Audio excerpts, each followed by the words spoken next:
Entrada mana shu rezinkalar yirtilib ketsa nima bo'ladi? Bilarmi deylar? Pastga yozib o'rgataman. Mana rezinka ko'rasizlar. Mana rezinka yirtiladi, keyin aslan mana rezinkasi yirtilib ketadi. Hozir buni butun yirtilib ketgandan keyin chang kiradi. Birinchi bo'lib chang kiradi, keyin yog'ingarchiliklarda suv kirib ketadi. Suv mana ishdan kirib pastga tushadi. Sidena ho'l bo'ladi va hokazo. Shunga o'xshagan narsalar bo'ladi. Chang kiradi, changni yo'llardan chang etib yurasizlar-yu, shun changli kirib ketadi. Konditsioner yoqib ketganinglarda. Bularni hammasini sotadi.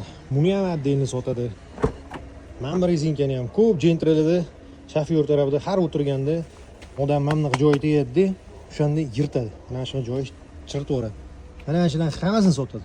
Buni ham, mana rezinkani ham, mana rezinka ham ko'p mashinada mana shu jentralarda shu rezinka yirtilib ketadi. Mo'ykalarda karchirib urganda mana shu rezinka yirtilib ketadi. Bundan ham chang kiradi. Balon chang etaveradi-da, salonga yuradi. Uni o'zingiz bilmagan holatda ichi changlanib yuradi. Nafas olganingizda chang nafas olasizlar.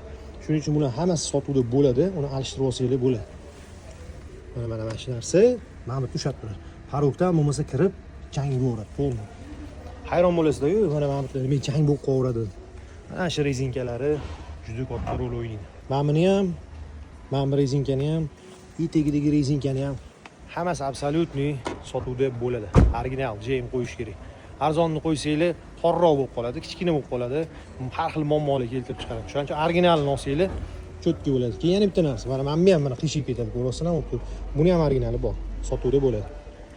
Videoni jentrashlanishlik jo'natib qo'ysanglar, inshaalloh manfaatli bo'ladi. Mana shu narsasi ko'p holatda o'tib turib, qing'ir qiyshib bo'lib ketadi. Juda xunuk ko'rinadi.